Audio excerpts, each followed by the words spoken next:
Welcome to the Workamper Show, a podcast devoted to helping you discover how to finance your RV travel dreams.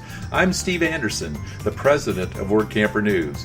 Each one of our episodes will either introduce you to people who are already living the RV lifestyle or to opportunities to work short-term jobs.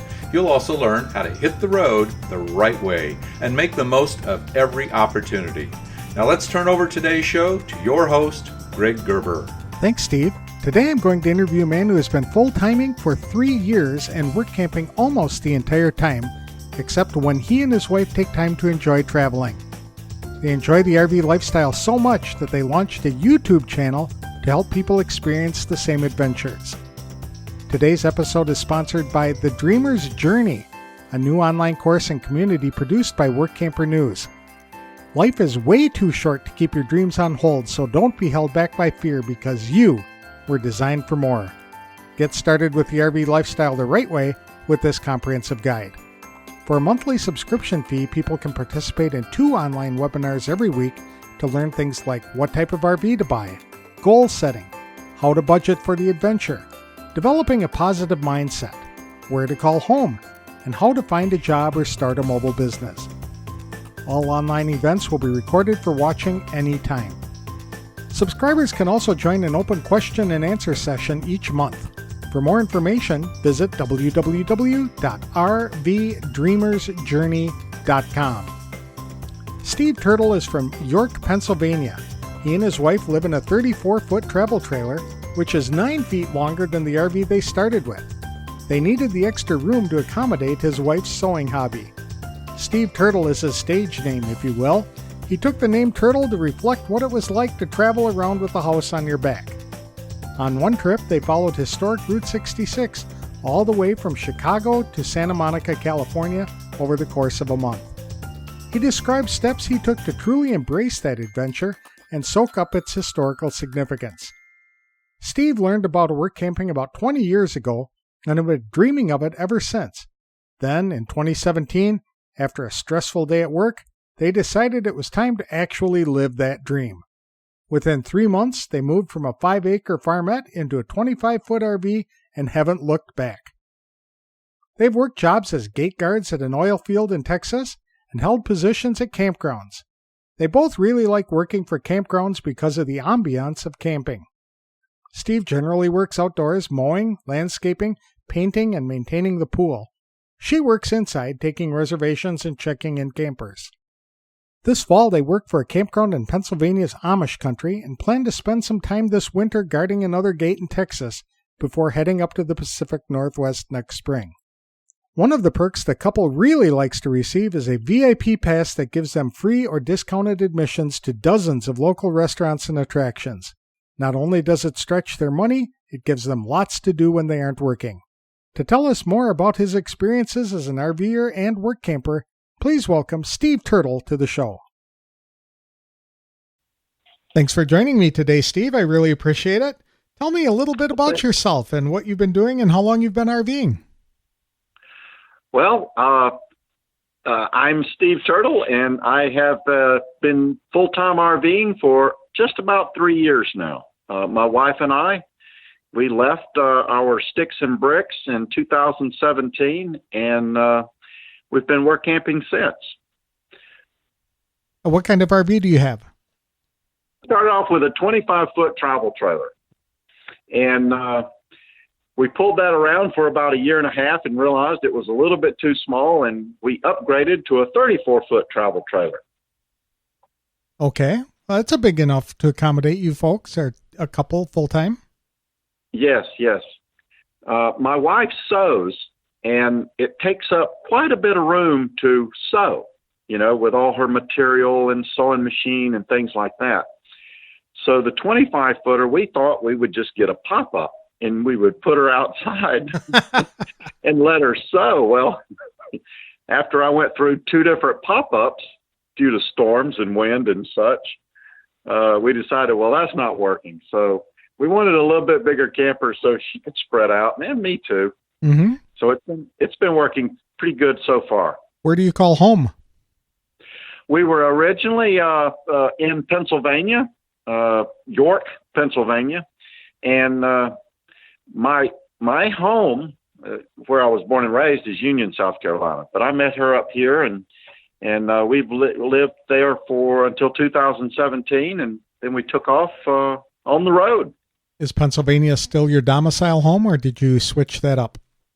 No, that's still my domicile. We claim Pennsylvania as our home of residence. Okay, so you've been full-timing since 2017. Have you been work camping the entire time? Off and on. We try to slip a little bit of traveling in there. We started 2017, and we took off and went to Chicago and drove Route 66 down to Santa Monica. Fun trip. It was an amazing trip. We wanted a long vacation, so we took a month, and we just sort of took our time and, drove and went in different directions if we wanted to, and but we went the whole route. That's neat. I often recommend that people do that, especially now because Route 66 is disappearing. The highway funds to maintain that are just dwindling up. All the money's going to the interstates, and it's a fun route to take through some very historic towns and some ghost towns even now. Mm-hmm. It's very interesting. I mean, I'm saddened too by the buildings that are going to the wayside that they can't maintain. And I understand that, but, it's sort of like history slipping away. Mm-hmm. But a lot of communities along Route 66 really take pride in the fact that they're on that highway, and they put up a lot of displays and really promote it. It's a nice trip.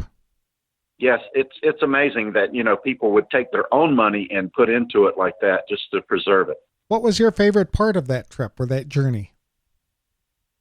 The whole thing was great.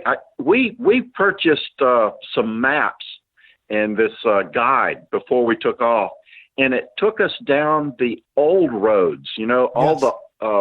There were some that were just barely travelable, and it was a pretty amazing trip just going on those older roads and sort of off the beaten path.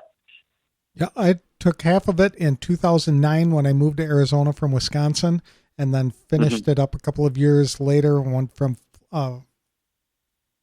Flagstaff, Arizona, down to Santa Monica.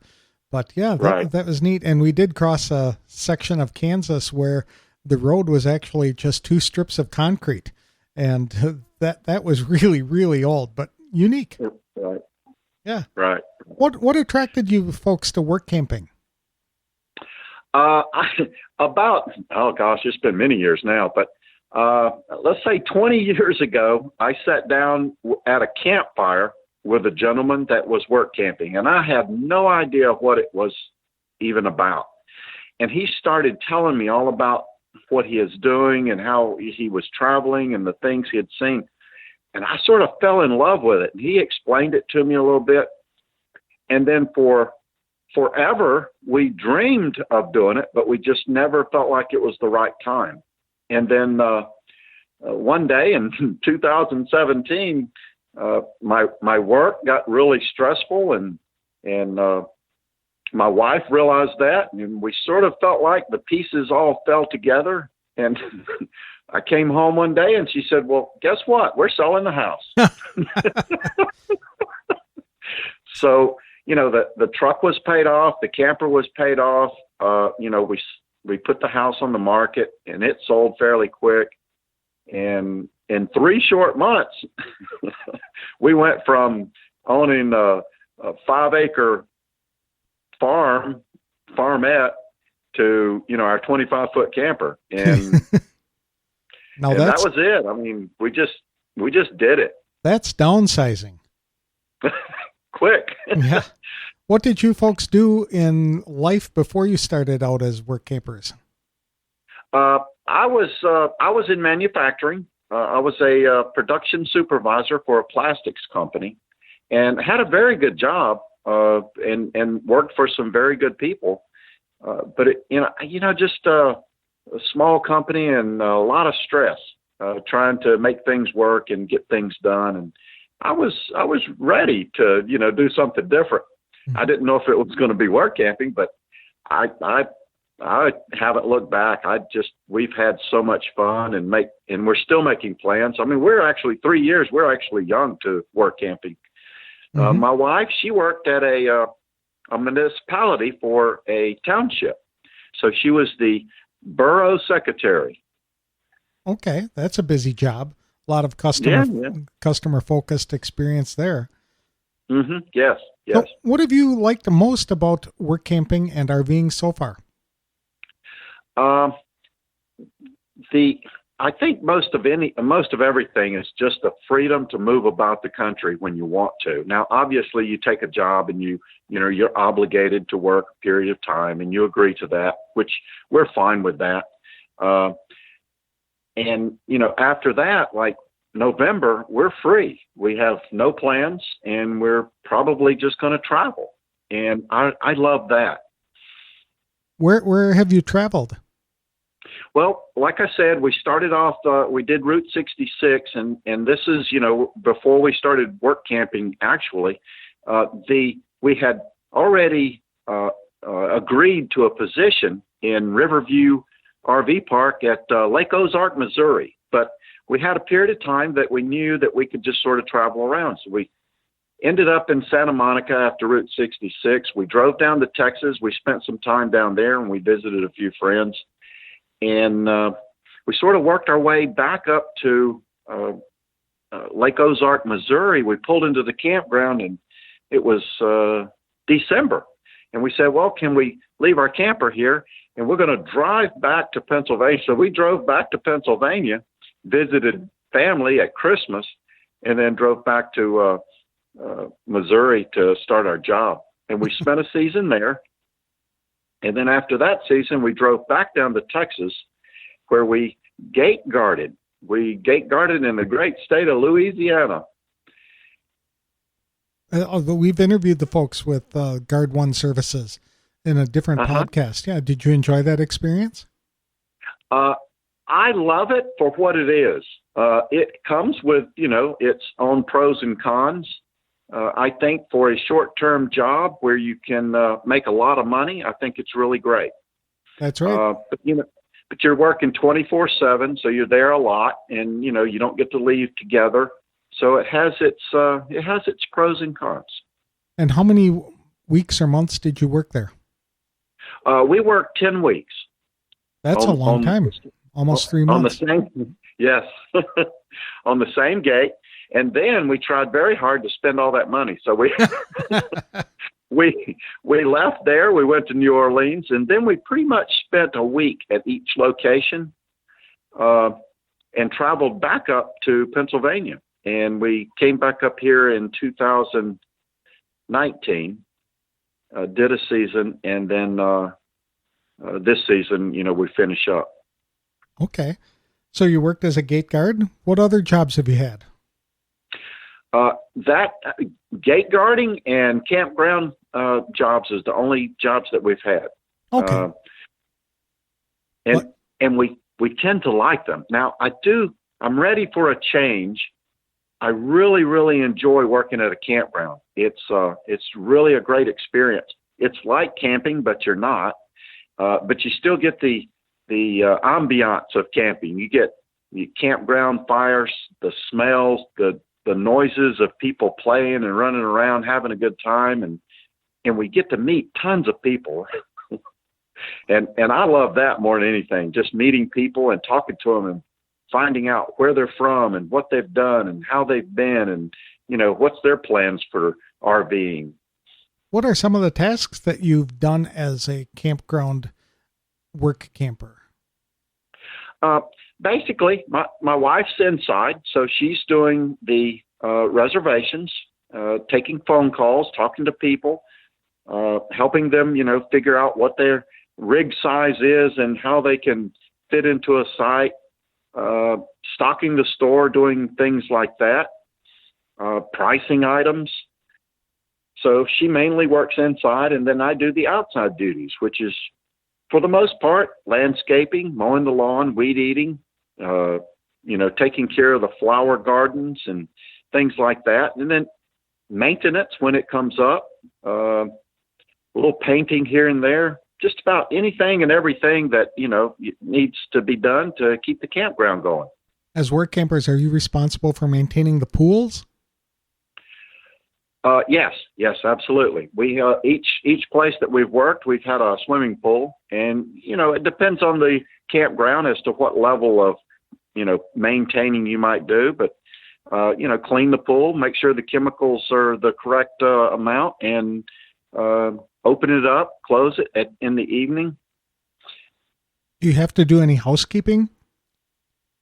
Well, the first place that we worked, Riverview RV Park, it was, we had housekeeping. We had, not housekeeping necessarily, but bathroom cleaning.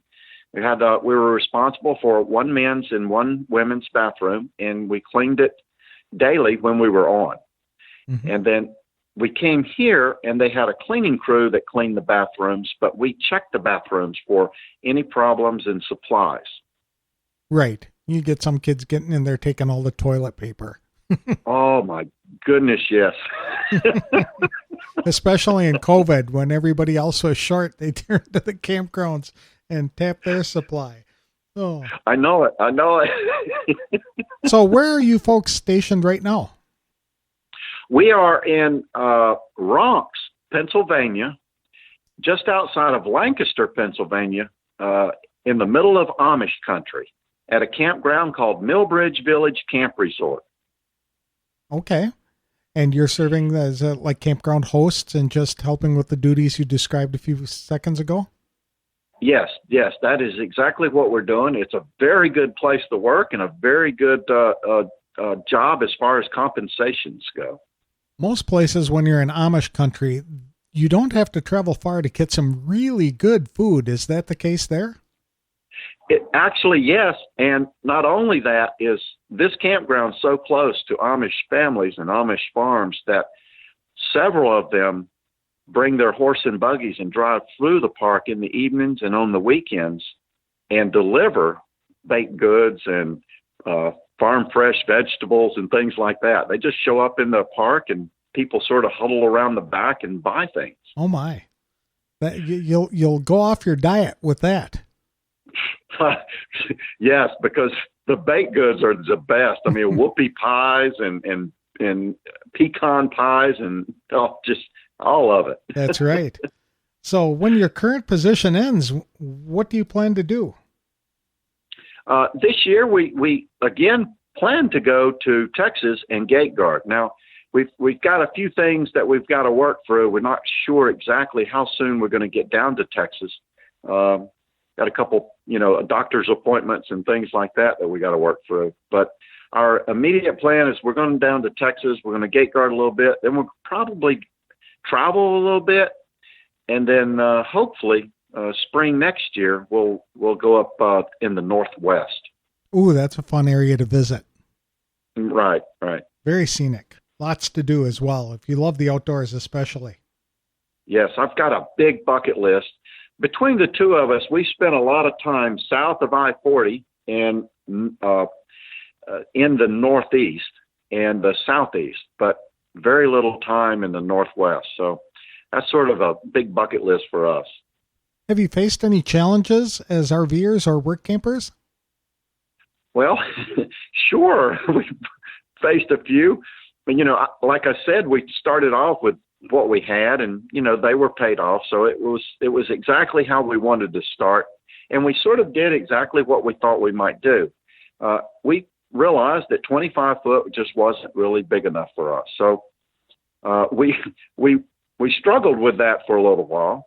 And then we purchased a bigger camper. So, that was probably the biggest thing. Now, I'm very, very thankful that during this period that we're going through right now, we had already agreed to this season. So we had a job, whereas a lot of people were in between jobs, mm-hmm. and a lot of campgrounds closed down. So I'm thankful for that, we did, decide to stay here, and it worked out as well as it did. Especially in Pennsylvania, they didn't open their campgrounds till really late, did they? Exactly. Mm-hmm. The directive that came out was that, you got to shut your campgrounds down. And they worked out a deal that if they were travelers or full timers or resident campers, that they could stay at campgrounds. So it helped out a little bit for people that were traveling or that was in between. And then, yes, it was well after Labor Day before we could even open up our playground. Wow, that is a long time. Yeah. So what are some of the perks that you've been able to enjoy as a work camper? Well, I tell you, the VIP pass is one of the greatest things that I've seen since we started. And we've had that at 2 different campgrounds. And basically what it is all your hospitality industry people get these passes or coupon books that, try to encourage you to get out and see these things so that you can share it with the people that you serve. So you get this coupon book that's good for about like 2 months, and it has all these eat one or buy one dinner at a restaurant, get one free, or both are free, or go to a show, and so all of these things are discounted, free, or, something like that. And, I think that's a really big bonus that you don't necessarily look at, when you call the campground and try to, interview for a job. That's not the first thing that comes out of your mouth is, do you have any coupons? So these are things that are offered not by the campgrounds, but by like the tourism industry in the area? Exactly. It's the Lancaster County Visitors Center, more or less.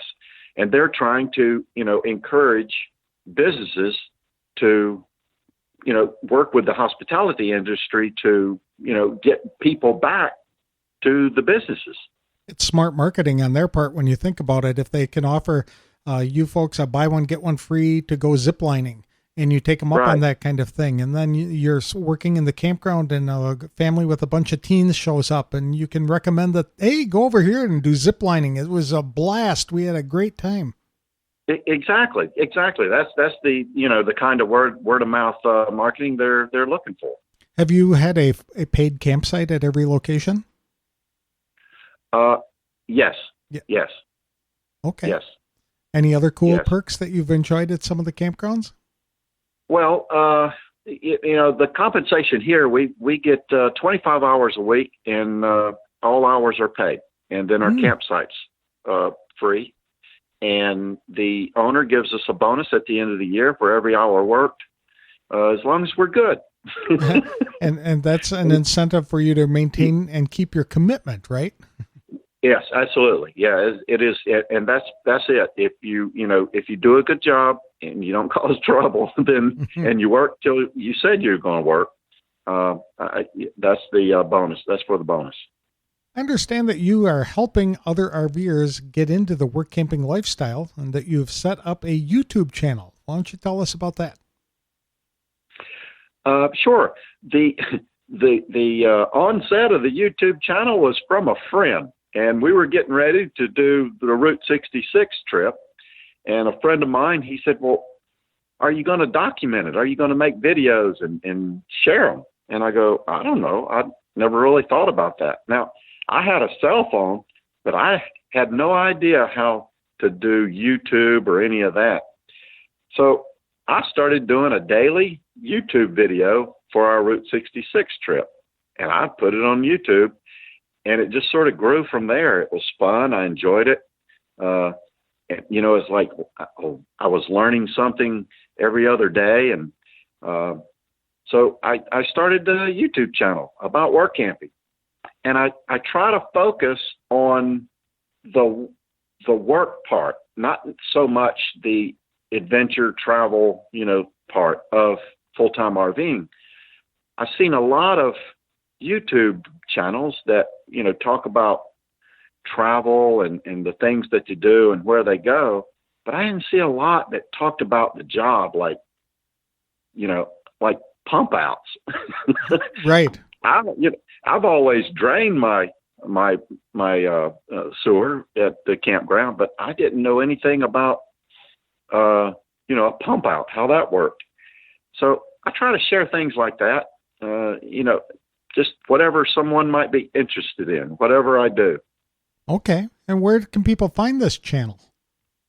YouTube. The channel name is A Workamper Story, and the host of Workamper Story is Steve Turtle. That's you.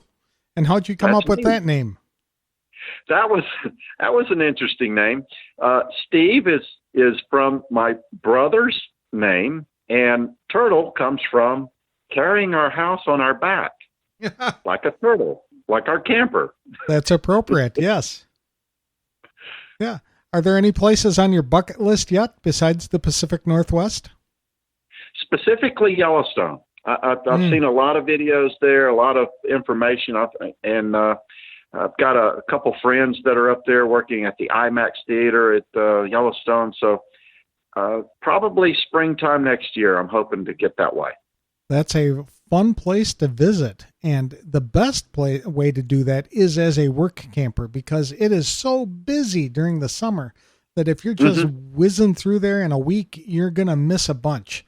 There's going to be a lot of congestion and things like that. So yes, if you're spending an entire summer up there and you can go up there in the weekdays, it's going to be a blast. Right. I've had so many people tell me that. And, that was a good point that you made, Greg. Work camping, you go for 6 months, say, you can spend a lot of time at a place and see a lot of things, and you don't have to worry about, a place to park your camper. Right. And it's often free, so it saves you money, and the campgrounds are really expensive in the summer up in that area. Oh, my goodness. Yeah. Yes. And we also want to go to the Northeast, and I tell you, the campgrounds up there are pretty expensive, too. They sure are. So, yes. Yeah.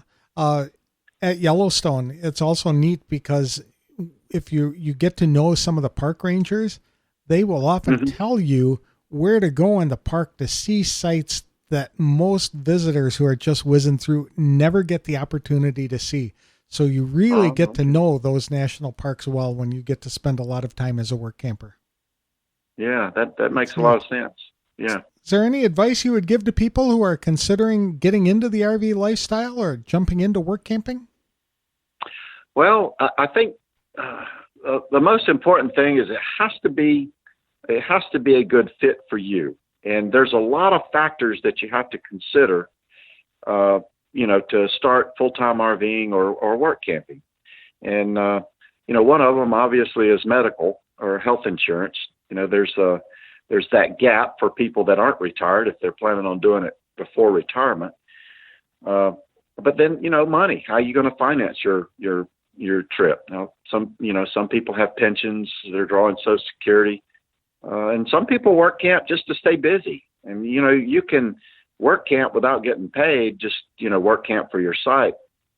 But there's just so many things out there to do. But I think, working out the details, probably healthcare, money, and family are the hardest part.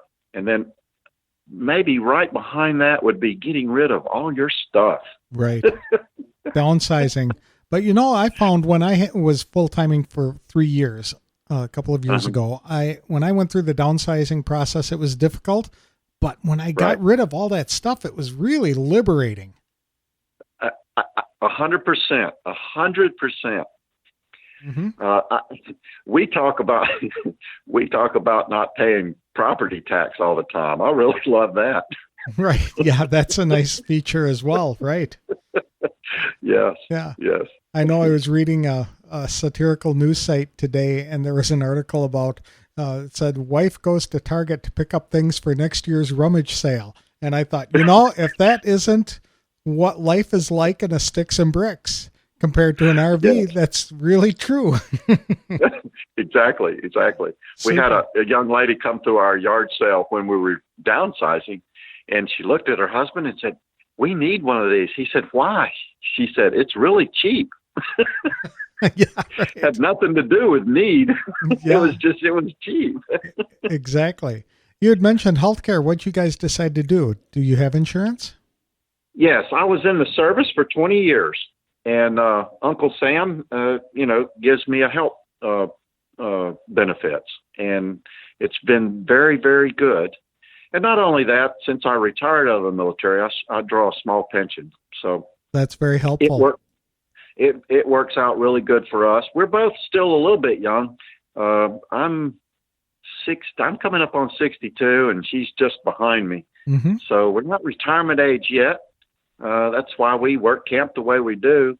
But it's been great. I don't know. I don't know that I'll ever go back to a sticks and brick. Mm-hmm. Well, thank you for your service. What branch were you in? I was in the United States Army. I was an attack helicopter repairman. Oh, my goodness. Okay. Yeah. That'll get you into some exciting action every now and again. Yes. Yes. So, well, thank you very much, Steve. I really appreciate the time and you sharing your story with us. And I wish you folks the best of luck as you wrap up this assignment and you begin your next one. Well, thank you very much, Greg. I really do appreciate you asking me on the show, and I think you're doing a great thing as well. And Workamper News has been, a go-to for me since we started, well before we started. And the thing that we were talking about bucket lists, and I don't want to take up too much time, but I got to make it over there to the rendezvous. That's I know they didn't have it. Yes. I know they didn't have it this year, but I'm hoping to make it next year. Yes, it's a great event, especially if people who are just considering the lifestyle. This gives them everything they'll ever need to know, and they get to talk to actual work campers who've been out there and doing it and really pick up some tips and make some great relationships. It's a wonderful event. I hope you do come. Okay. All right. Maybe I'll meet you there. Super. Well, thank you again. All right. Thank you, Greg.